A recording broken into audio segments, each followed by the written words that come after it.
All right, so welcome back to the Two-Stroke Turbo channel. This is where all your two-stroke dreams come true, even if we're not working on two-strokes. Work on some four-strokes too, like this little Isetta. We're working on something outside today. This is a Mazda 3 Mazda Speed. This was the best that Mazda had to offer in 2008. It's a manually shifted front-wheel drive car with 275 horsepower. It's quite the zoom car. And it's got quite the cabin air filter replacement. You can see here, I've got the whole car torn apart. I got the fuse panel out on the passenger side to get the cabin air filter out. This is the cabin air filter that's been in the car since new. Look at that, completely packed full. It smells bad. It smells like moisture, smells like mold, smells like just like nasty kind of wet cat, wet dog. Here's our brand new fresh air filters. It's kind of complex to replace this. In fact, I would say this is probably the toughest cabin air filter replacement I've ever done.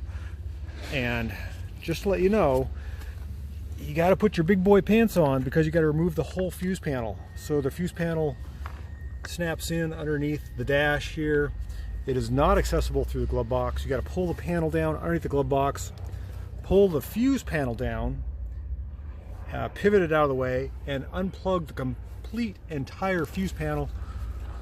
Once you got that done, then you got to pull the ballast resistor out, which is in that hole right up in there.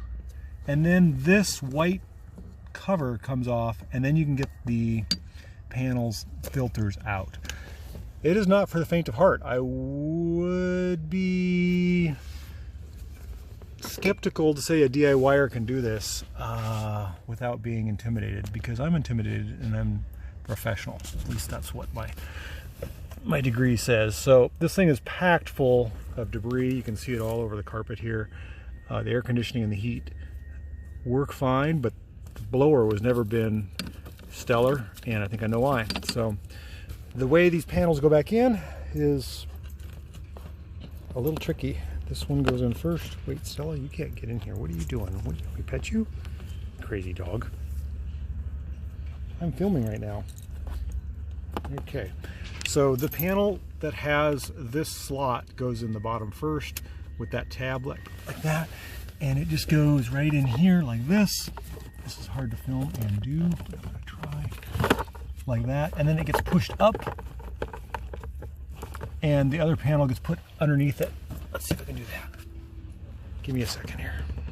Let me reboot here. The way this works is the panel filter with the foam on top gets pushed up, and this one, the lower one, slides in here to make one panel.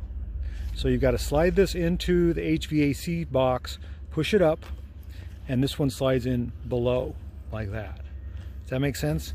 There's no way I'm going to be able to show you that under the dash. Sorry, but that's how it goes.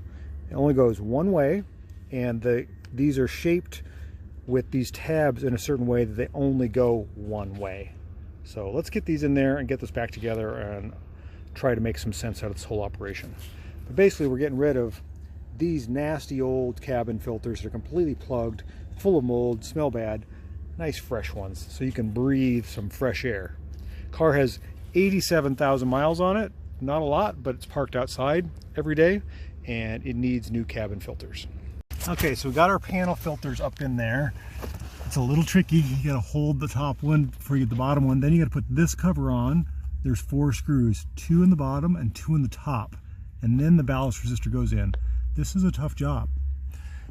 Make no beans about it. Okay, and then once you've got the ballast resistor back up in there and screwed in with its 2 screws, then you got to get the fuse panel bracket back up into position. There's 2 studs on the firewall there, right there. Get the nuts back on there, and then the fuse panel pivots up and plugs in. Let's do that next. It's quite the job. Try not to get a neck cramp. Okay, and once you've got your fuse panel reinstalled, you realize that the plugs only go in one way and they have to lock in tightly. Then you can just pivot it up like so, and the little snap pins, these guys here, will attach it to the bottom of the glove box. Then once you've got your fuse panel up and attached, the side panel that goes here by the center console goes in first with your little pin, and then this one goes underneath the glove box, and then you're done and ready for testing. Once you got those panels back in, you should probably take a vacuum and vacuum out all the debris that came out of the panel, the cabin air filter area. Vacuum it all up nice for your customer. These are pretty cool cars. I'm greatly surprised that that cabin air filter was that hard to replace. Super fun cars, but gosh, really hard. I would say almost try to talk you out of doing it yourself, but I know there's going to be some DIYers that try, and you can if you take your time. Just don't get in a hurry. It's not like a typical Toyota or Honda that you just pop the glove box out.